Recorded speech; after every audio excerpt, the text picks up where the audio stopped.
Bows, TKOs, yeah. Bows, TKOs, we got bows, TKOs, yeah. Bows, TKOs, we got bows, TKOs, yeah. Bows, TKOs. Bows and TKOs. We are live, episode 116, coming at you from the Valley. And we have a solid little show today. We're going to announce some fights that have been announced, talk about Contender Series episode 6, recap the Canelo Crawford boxing bout, and then recap UFC Noche. I'm your host, Shane Gillette, for this weekly MMA podcast streaming anywhere you get your podcasts with videos on YouTube. So let's jump right in. Some fights have been announced. We have Anthony Hernandez out of his headliner in Vancouver. So Brendan Allen is stepping in against Renier de Ridder October 18th. One hell of a banger in featherweight. We have Jose Delgado taking on Nathaniel Wood at UFC 321. At UFC 322, we have Angela Hill and Fatima Klein. Gerald Mearshart and Kyle Dacus as he turns around quickly coming back to the UFC. We have Bo Nickel taking on Rodolfo Vieira. And then an absolute banger as Roman Kopylov takes on Gregory RoboCop Rodriguez. Heading into the back half of the year, November 1st, we have Steve Garcia and David Onama. They will be the Apex headliner. Also on the card will be Waldo Cortez Acosta and Ante Delia. And then Phil Rowe and Sakyan Ko. November 22nd in Qatar, we have Sergey Spivak and Shamil Gaziev. On December 13th, we have Cesar Almeida and Cesare Olegchuk making his UFC debut against a pretty high-level competition. And then for the final pay-per-view of the year, we have Macy Barber and Karine Silva at UFC 323. Hopefully Macy Barber is healthy and ready to rock. In this week's Dana White Contender Series, we had some pretty solid bouts. 4 contracts awarded, all the winners except Ultimate Fighter alum Patty McCory getting a contract. Was excited about Patty. We'll talk about him in a minute. But in the bantamweight class, we had Cody Chovanchek with a round 3 knockout over Rafael Uchegbu. And in this fight, Uchegbu came out very aggressive, throwing some powerful long strikes. But Chovanchek had a nasty elbow while Rafael was down. It rocked him. He controlled the round while on top. In round 2 was a lot of grappling as well, where Chovanchek controlled and gassed out Rafael. Then at the beginning of the third, Cody put him down. So big win for Cody. Exciting bantamweight prospect there. And then in middleweight, I was really excited to see Ultimate Fighter alum Patty McCory. He was a fun striker. Well, he did get the unanimous decision over Su Huang, who I thought was going to be an easy book for a contract. But he really didn't showcase the aggressiveness and the fiery attitude we saw in the Ultimate Fighter. As both men were very measured at the start of the fight, it was really Patty leading the distance battle with kicks. Patty was more active in round 2 up against the cage. And then round 3 had the most action, but no fighter went for it. It's the Contender Series. You got to go out with a bang. So Patty does not get a UFC contract. Again, a lot less aggressive than I'm used to seeing him. So best of luck for him as he continues his pro circuit. And then at lightweight, we had Tommy Gant with a round 1 submission via guillotine choke. He dominated after getting a takedown. Got an easy guillotine choke after Livingston had some fence grabs. And then at light heavyweight, we had Iwo Baranowski with a round 1 knockout over Muhammad Ali. And there isn't much to say here as Iwo got a 5-second finish. Muhammad is spelled M-A-H-A-M-E-D, Ali, A-L-Y, so different spelling. But when someone names you Muhammad Ali and you go out like that, it's tough to see. Then we had Hector Sosa with a unanimous decision over Maxon Lee. And this was a bantamweight fight. Sosa smothered Lee and dominated the fight, although it went the entire 15 minutes. The story coming in was Sosa's father passed away days before his fight, but he did showcase good grappling. He got a contract. I think the story had some things to do with it. But I think that Cody Chovanchek looked the best out of the group. But then the big storyline was UFC Noche, as Canelo got the primetime window over UFC Noche, and it was all Terence Crawford. Boy, was I wrong. I mean, Terence dominated this fight with his speed and agility. Canelo could not find him in the boxing ring. But for me, the story here was the sportsmanship that Crawford displayed. He gave Canelo his belts back. He's just a quiet, confident man. He knew he was going to go in, representing Nebraska, Omaha, Nebraska, and showcased his talent. The ratings for this boxing bout on Netflix were actually lower than the Mike Tyson-Jake Paul fight, which is pretty head-scratching. But I've never seen Canelo get dominated like that in the octagon. Supposedly, Canelo told Terence he thought he was better than Floyd Mayweather Jr. We will never know, but Terence Crawford's the real deal. A naturally 20 to 25 pound lighter man moving up and really just taking it to Canelo. Canelo did land a few big shots, but I thought his power would overcome where he had gaps. I did expect Terence to take advantage early in the rounds, but he dominated this fight through and through. And I thought UFC Noche was a lot more fan-friendly. We'll get into that in a minute. Elsewhere in boxing, we have Jake Paul and Gervonta Davis official at 195 pounds. Gervonta Davis definitely at a weight disadvantage. I'm assuming that's all about the bread, but I'm interested to see how that plays out. And then Gable Stevenson making his pro debut, winning an LFA by domination. Beautiful takedown and some nasty ground and pound. We'll be excited to see his future in MMA. But for UFC Noche, I went 7-4 on my picks. So overall, 711 wins, 353 losses, 9 no contests and draws. On the year, 227 wins, 112 losses, 2 no contests and draws. Now the prelims had some solid moments and some good action, but the main card delivered with a ton of action and hard-hitting warfare. Mexico basically went undefeated, going 7-0 on the card. I am recapping this a 7 out of 10, mostly due to the main event, and I had previewed it a 7 out of 10. Quite a few fights we did not break down. We had Daniil Doncheko, the Ultimate Fighter champion, with a round 1 knockout over Rodrigo Cenzonado. They came out very aggressive, and Daniil took advantage. We had Alden Correa with a round 3 TKO over Alessandro Costa. Beautiful display by the young fighter there. I'm excited to see him and what he does next, as I had thought Costa would coast to victory. He's proven to be very tough out in the UFC. And then we had Dusko Todorovic with a round 1 submission via rear naked choke over Jose Medina.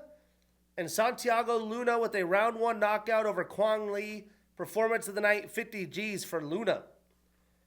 But we had a couple prelim fights we broke down. We had Tatiana Suarez with the unanimous decision over Amanda Lemos. And as expected, Tatiana sold out with the takedown attempts. She did not want to stand and strike with Lemos. And in the first round, Amanda was able to defend 4 takedowns. But Suarez finally got one, was able to control the round just by having Amanda up against the cage and on her back foot. In round 2, Tatiana was able to get a takedown much sooner and really control the entire round. And, each round Amanda did a great job in defending the takedowns and reversing, but she wasn't able to let off any strikes to get damage to steal the rounds. It was really a striker versus grappler, a brutal loss for Amanda, just getting wrestled to death, but she knew that was going to be the plan coming in. Not a very beautiful way to win for Tatiana, but a win is a win, and she's right there in title contention. Statistically, Tatiana landed 70 total strikes, only 20 significant. Really, there wasn't a ton of significant strikes in the entire fight, but she did get 3 takedowns in 12 attempts. Again, credit Lemos' defense, but she got 1 around and had 9 minutes and 34 seconds of control time, so almost 2 entire rounds. Amanda landed 39 total strikes, 23 of them significant. She had a submission attempt, a reversal, and 34 seconds of control time herself. So, Tatiana starts a new winning streak. She is 3-1 since 2023, and she's moved into a tie for the number 1 contender spot. Amanda starts a new losing streak. She is 2-3 since 2023 and stays at number 4 in the rankings, but she is still a very tough fighter. And with her improved grappling defense, I would not want to face her if I was in that division. Where do these women go next? Well, really the only fight that makes sense for Tatiana is Yan Xiaonan, since they haven't fought. And for Amanda, how about Tabitha Ricci? Then we had Alexander Hernandez with a round 2 TKO over Diego Ferreira. And Alexander stuck with his typical game plan of circling and avoiding the pressure of Diego. He was literally just looking to counterattack. His counters were mostly only 2-strike combos, but he got lucky enough in the second round to time a shot that rocked Ferreira so he could jump on a finish. As I said coming in, his style of being overly conservative on the counters, it's not going to work against the best talent in the division. He did land the mark on this one and continues his winning streak, but he has to be more offensive or he will lose as the lightweights are just too talented. But Alexander keeps his winning streak, gets his 3rd win this year, and Diego definitely a tough loss. I would assume he's on the brink of retirement. Statistically, Alexander landed 30 total and significant strikes with the knockdown, and Diego landed 23 total and significant. So Alexander extends his winning streak to 4, all in the lightweight division. He's 5-2 since 2023. And Diego extends his losing streak to 2. He is 2-2 since 2023. And what's next? I would love to see Alexander match up with Drakkar Klose. And for Diego, how about Jared Gordon? Moving into the main card, we had Kelvin Gastelum with a unanimous decision over Dustin Stoltzfus. And this fight was a close back-and-forth battle as expected. I actually thought Kelvin would bring more volume, but he's definitely, battling some issues. The storyline here was the weight miss by Kelvin, even though he's moved up to the middleweight division and not fighting at welterweight. Clearly, he's not in the best shape of his career. You could tell by his body. But one judge did give Kelvin round 1.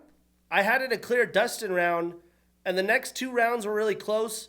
But Gastelum did have the bigger moments, including the knockdown in round 2 to assure his victory. I mean, both men had some wild exchanges in the pocket, and they took a lot of strikes. They did not showcase very good striking defense. But Dustin was only able to get a takedown in round 1, and that was the big difference in this fight. I'm not too sure how the UFC is going to handle Kelvin after missing weight again at a higher weight class, but definitely a tough loss for Dustin Stoltzfus. Statistically, Kelvin landed 58 total strikes, 57 of them significant with the knockdown, and Dustin landed 69 total, 64 significant with the takedown in 6 attempts, a reversal, and 2 minutes of control time. So Kelvin starts a new winning streak. He is 3-2 since 2023. And Dustin extends his losing streak to 2. He is 2-3 since 2023. So what's next? Well, it seems like Gastelum is going to stick with the middleweight division. So how about Kelvin and Bruno Ferreira? And for Dustin, he could square up with Michel Pereira. Moving on, a fight I got wrong. We had Rafa Garcia with a round 3 TKO over Jared Gordon. And there was some interesting things on display here as we came to find out that Jared Gordon got his foot ran over and knee extended the day of the fight. So that's why he was wearing a knee brace and was clearly compromised. Jared wasn't as aggressive with his offensive wrestling, which would make sense because of his knee. And I'm not too sure how much that would have made the fight change with the kickboxing because he was still throwing kicks with that injured leg. But Rafa, man, he was good. He was patient. He looked much improved. And Rafa met Jordan in the middle and was pushing Jared backwards, where we would typically see Jared go for a takedown and try to force aggression. But Garcia got takedowns of his own in this fight.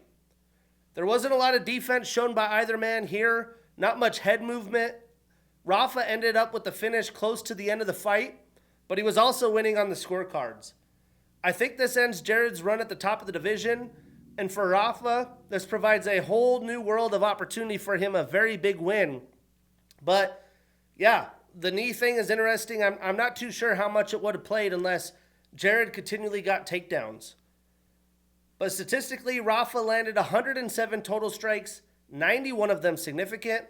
He had 2 takedowns in 3 attempts, 2 submission attempts, a reversal, a knockdown, and 2 minutes and 1 second of control time.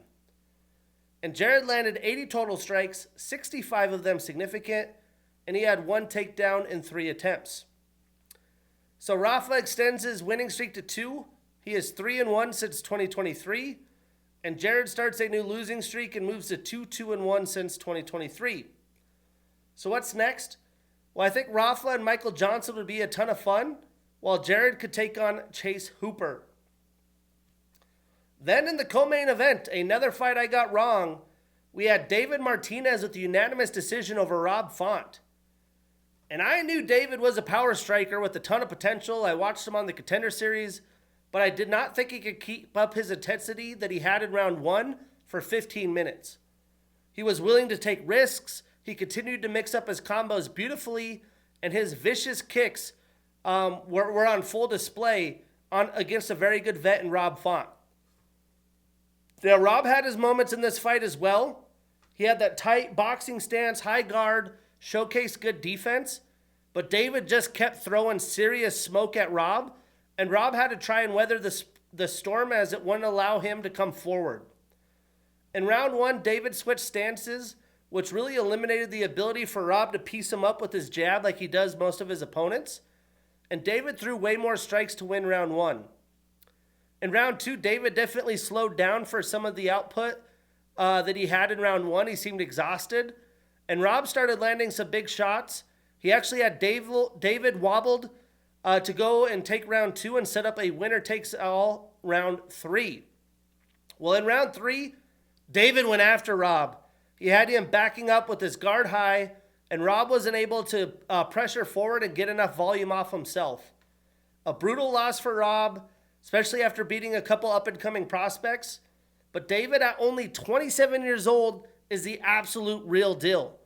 Beating a stud vet like Rob on short notice is wild. I can't wait to see what David does next. Statistically, Rob landed 49 total and significant strikes.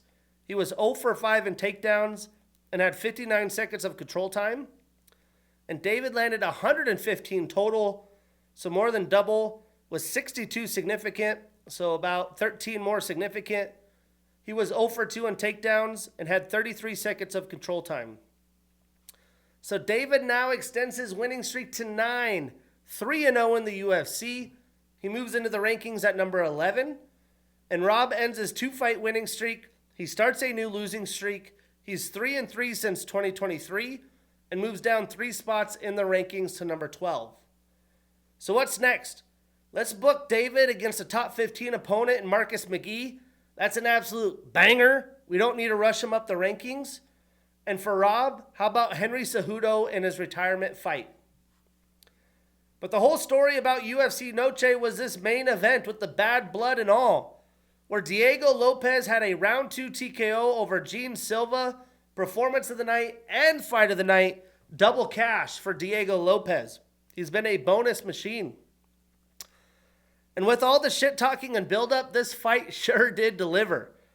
I was very certain that Diego was too talented and experienced for Gene today. And in round 1, that seemed to be the case.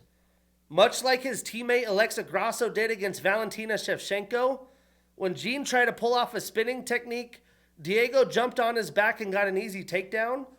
And once he got the takedown, he was in full mount, even had a crucifix for some while, some nasty elbow ground and pound that had Silva's head all cut up. And it seemed like he was going to get the finish. Somehow, some way, Gene Silva was able to last for round 2 to keep him in the fight. Well, in round 2, Gene started throwing the entire kitchen sink with 100% power, and he landed some nice shots. To be honest, I don't know how Diego was able to eat some of these shots. Most other featherweights in the division would have been finished, I have no doubt in my mind. But all the elbows Diego landed had Gene super bloodied up and beaten. And when he was rocking Lopez up against the cage, he was too aggressive going for the finish. And Diego timed a beautiful spinning elbow that sat Gene right on his ass. Then Diego pounded on him to get the finish. I mean, round 2 was absolutely bonkers, potentially a round of the year. I don't think this was fight of the year, but it was amazing theater and was much better than any boxing that I saw on the Canelo card or ever happens. That's why the UFC is the top dog. I mean, this win keeps Diego as a title contender, and although Silva lost, he's not even in his prime yet. I mean, his striking creativity and willingness to take chances is going to serve him very well. I do think he's only going to get better. I could see him as a legit contender and potential future champion as well. What an awesome display for the main event of UFC Noche. Statistically, Diego landed 86 total strikes, 74 of them significant. He had 3 takedowns and 4 attempts, a knockdown, and 2 minutes and 40 seconds of control time. I mean, Diego had to leverage wrestling to keep Gene off of him. He's one hell of a striker. And Gene landed 43 total and significant strikes with a reversal. So now Diego starts a new winning streak. He moves to 6-2 since 2023. Gene ends his 13-fight winning streak and starts a new losing streak. He stays at number 2 in the rankings. He's 6-1 in the UFC since 2023 and stays at number 2. What's next? I do think Lerone Murphy fights Volkanovski for the title shot, so let's book the Movsar Evloev-Diego Lopez rematch. And for Gene, how about a fight with Patricio Pitbull? I think that would be absolutely phenomenal. But UFC Noche delivered. That sets us up for a week off, and then the UFC heads international again. The next card is an evening card in Perth, Australia. This one is loaded with Australian and New Zealand talent, and the headliner is a banger. We get 3rd-ranked Carlos Ulberg and 8th-ranked Dominic Reyes and a potential light heavyweight title eliminator bout. That's episode 116. I'm your host, Shane Gillette. See you next week.